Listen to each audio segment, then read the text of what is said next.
You're never too busy, too tired, too old, or too anything to pursue your dreams. Welcome to the Distracted Dreamer podcast, where you'll learn how to move all those never-ending distractions aside and chase your dreams with confidence.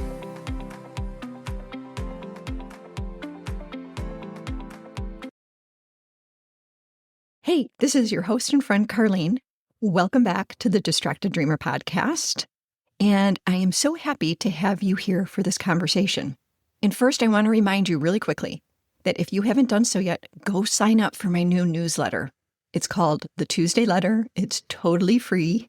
And I share things that are going on in midlife for me and for you that I don't share here on the podcast. So if you want to be part of that conversation, go sign up at coachcarlene.com/newsletter, or the link is in the show notes. So go click on that. And then I'll be showing up in your inbox every Tuesday. Okay, let's get started with today's episode. And today we're talking about a sneaky trap when it comes to your dreams. It's called the sunk cost fallacy. And once you learn to spot it, you're going to see it everywhere in your relationships, in your business or your career, your closets, and yes, even your dreams. And we're going to talk about what sunk cost fallacy is, how it's holding you back, and 5 questions that you can ask yourself to sniff out if you're making decisions because it's truly what you want, or if you're just staying stuck because of the history. So you are going to want to grab a notebook and a pen because you're going to want to capture the 5 questions that I'm going to give you later on. First, let's just talk about what is sunk cost fallacy. Well, it's when you keep pouring time, money, or energy into something just because you've already invested so much, even when it's stopped serving you. It's the, but I've come this far trap. Maybe it's a relationship you're staying in because you've been together for years. Maybe it's an offer in your business that you've outgrown, but you spent thousands building it, so you keep dragging it along. Or maybe it's a dream that you stopped believing in a while ago, but you can't walk away because of everything you already put into it. Is this sounding familiar to you? Because the logic, it goes like this. If I walk away now, I lose everything I already spent. But here's the truth. Those costs, they're already gone. They're sunk. You can't get them back. The only question that matters is whether moving forward from here creates more value or just digs the hole deeper. And this fallacy keeps us stuck in loops of obligation instead of freeing us to choose differently. Not, I already spent the time, so I have to keep going. But what does this create from here? That's the whole shift. And you are never starting from zero again. No matter what you decide, you either win or you learn. And usually it's some combination of both. And you know what? This isn't just a self-help concept. In fact, I don't even know if it is a self-help concept. But it started with economist Richard Thaler. He first introduced this idea back in 1980. And then psychologists Hal Arks and Catherine Bloomer, they expanded on it with research a few years later. And there's actually a nickname for it in economics. It's called the Concorde fallacy. So it's actually named after the British and French governments who kept funding that supersonic jet for years after it was clear it would never turn a profit. Billions of dollars because nobody wanted to be the one to say stop. So it turns out governments do this, companies do this, and guess what? We do it with our own dreams too. And here's the part that we skip over. We talk about sunk cost like it's a math problem about the past. But the real cost, it isn't back there. It's happening right now, today, while you're still holding on. Let's say you have that book manuscript sitting at maybe 60,000 words, and you started it 3 years ago. You haven't opened the file in 8 months, but you can't call it done, and you can't call it dead either. The past cost was 3 years of nights and weekends. The cost right now is different. It's that little knot in your stomach every time someone asks, how is the book coming along? It's the creative energy that you're not putting toward the idea that actually excites you, because this one is still technically in progress, right? It's taken up all your brain space and all your energy, just thinking about it, even though you're not doing anything about it. Or maybe it's a friendship. Maybe you've known this person for 20 years, and the history is real and the friendship matters. But lately, every text, it feels like an obligation instead of a connection. And the past cost was 2 decades of showing up for each other. And the cost right now is showing up out of guilt instead of love, and slowly resenting a person that you used to adore. Or maybe it's the online course that you built. You paid for the branding and the funnel and the fancy platform, and it made sense 2 years ago. But today, it's not selling. And honestly, you don't even want to teach that topic anymore. The past cost was the money and the launch that flopped. The cost right now is every hour you spend tweaking a sales page for something that you know in your gut you've already left behind. None of those examples are about what you spent. They're about what staying is quietly taking from you today. That's the number that actually matters. Let me tell you about my own sunk cost moment. When I first started coaching years ago, I built what I thought was an amazing group coaching program. I took a course on how to design it, how to market it, all the things. And somewhere along the way, I missed the mark. Maybe it was my messaging. Maybe it was the boundary I held firm on that I am not going to do some silly dance on Instagram to promote it. And I stuck to that. And whatever it was, the whole thing was a total failure. It bruised my ego big time. I thought I was ready. I believed in it. I believed it would work. So was that whole process a waste? Heck no. My own failures, my own hard-won lessons, they have made me a way better coach than I would have been without them. But at the time, I thought I was some kind of failure anomaly. And now I know better. And now here's where I want you to see yourself in this a little differently. Because sunk cost, it doesn't just show up in your business or your relationships. Sometimes it shows up in your storage room.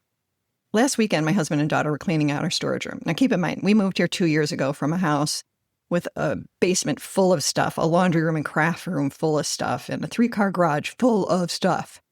And it felt like a miracle that we got it all down to one small storage room, but we did it. I'd let them clean out that storage room for a couple hours, and then I thought, you know what, I'm going to take a break from working here, and I'm going to go upstairs and see if there's something I can help sift through.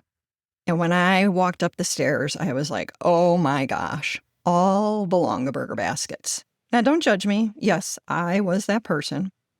And, I'd already gotten rid of so many of them before the move, so I was really shocked at the pile that remained. So I went through them, and I kept a handful of them that I actually use when we entertain, and I put the rest in the garage for the trip to Goodwill. And so then my mom happened to be visiting after we had dumped everything into the garage. And when she saw the pile, she said, Cara, I can't believe you're getting rid of those. Those were an investment back in the day, which is exactly why she'd held on to hers too. And that's when it hit me. I was operating straight out of the sunk cost fallacy. The money is gone. I can't get it back. The company went under years ago, and those baskets, they're not worth anything close to what they used to be. But the actual cost of me keeping them wasn't some hidden number from the past. It was a cluttered storage room today. It was not being able to find the ones that I actually wanted to use. So I said to my mom, I'm like, I know, but keeping something just because I invested in it once doesn't make sense anymore. I'm done with that part of my life. Because what exactly was I holding on to them for? And that's the question I want you to sit with today. And not just about baskets, about your dream. At the beginning of the episode, I told you I was going to give you 5 questions. This is where you want to maybe grab that journal and your pen. And I'm going to make this really practical. because you are going to ask yourself these 5 questions when you're not sure if you're moving forward on purpose or just because you've already come this far and you've already invested oh so much. Here's the first question. What would I choose if I were starting today with no history? So let's say that you built your dream house 5 years ago and you chose every little detail. But your life has changed since then. And the house that once felt like a dream, now it feels like a big maintenance project and you can't really keep up with it. If you were choosing today with no memory of how much you loved it back then, would you choose this house again? If the honest answer is no, that's information that you are operating from the sunk cost fallacy. Question number 2. Am I continuing because of what this could still create or because of what I've already put into it? Let's say you moved across the country for a fresh start and it hasn't turned out the way you pictured. You uprooted your whole life to get here. The future value question isn't, did I make the right call 2 years ago? It's, does staying here actually move me toward the life that I want now? Or are you staying so the move doesn't feel like a mistake? Those are 2 very different reasons to stay put. And what I want to tell you on this one is most decisions we make aren't forever decisions. You have permission to make a new decision. Things change and you change, which sometimes means you make a new decision, and that's okay. Okay, question 3 is, what is this actually costing me right now, today? Not what it cost me back then. So maybe think about a job that you've been in for years. You're really comfortable there. You feel safe, but it's also stopped stretching you in any direction that matters. And maybe it's not the years that you already gave this job that matter anymore. Maybe the real cost is what's happening right now. Maybe it's the boredom. Or maybe it's that version of you that's staying small because leaving feels riskier than staying there and being bored. Okay, question number 4. What would I tell a friend in this exact situation? Let's say that your best friend told you that she stayed in a very stressful leadership role for the past 3 years and it just doesn't feel like it fits her anymore. But just because she worked so hard to earn it, she has stayed. What would you tell her? You'd probably tell her the truth faster than you tell yourself. So borrow some of that clarity, because you would probably tell your friend, hey, if you're not happy there, if you're not getting anything out of it, if it's causing you more stress, those are the costs. She's operating from the sunk cost fallacy. Okay, the 5th and final question is, am I staying because I still believe in this, or because quitting feels like proof of something that I don't want to admit? Here's what I mean by this. This one is the gut check. Sometimes we keep going with the dream not because we believe in where it's headed, but because stopping, it feels like we're failing. Believing in the next chapter and protecting your ego are 2 very different reasons to keep showing up. Run any dream, relationship, or commitment through those 5 questions, and you'll usually know pretty fast whether you're staying and moving forward in that purposefully, or if you're just protecting a past investment. Now, before you let anything go and you run these 5 questions on everything in your life, I want to say something really important here. This isn't permission to bail the second something gets hard. Sunk cost fallacy is about clinging to something that's already lost its value, not about quitting the moment a dream requires effort. Every real dream gets hard in the middle, and that's not the same thing as sunk cost. If you run through these questions and the answer is, I need to let this go, You are allowed to grieve at first. That dream house, or the job, or the manuscript, or some version of your life that you thought you'd have by now, letting go of something you built or believed in, it's a loss, even when it's the right call. You don't have to pretend that it doesn't sting just because you know it's time. And here's what I want you to remember. Walking away from something isn't erasing the years that you spent on it. It's not saying that those years were wasted. It's saying you learned what you needed to learn, and now you get to use that wisdom somewhere else. You are not starting over.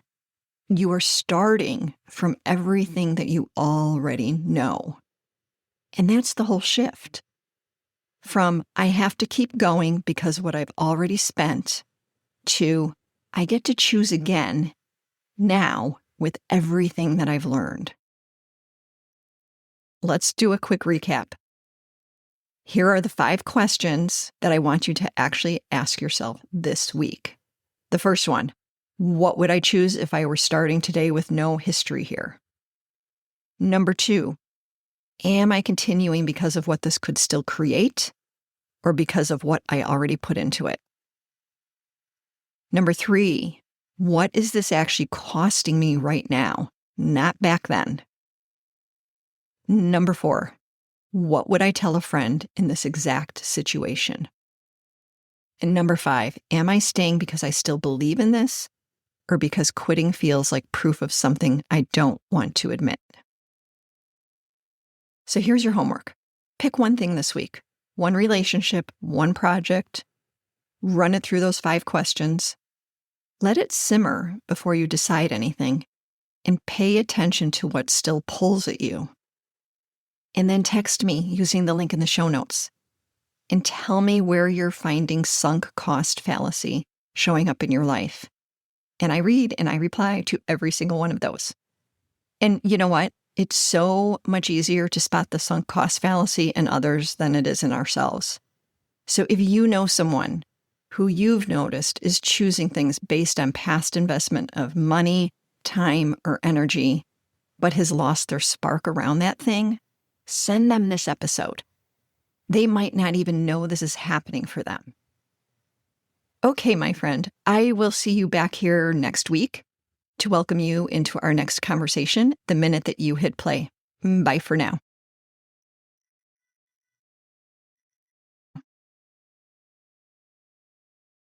Oh, and one more thing. This is the legal language. You know, the stuff that the lawyers put together, and they say that I need to read this to you. So here we go. This podcast is presented solely for educational and entertainment purposes. I'm just your friend. I'm not a licensed therapist.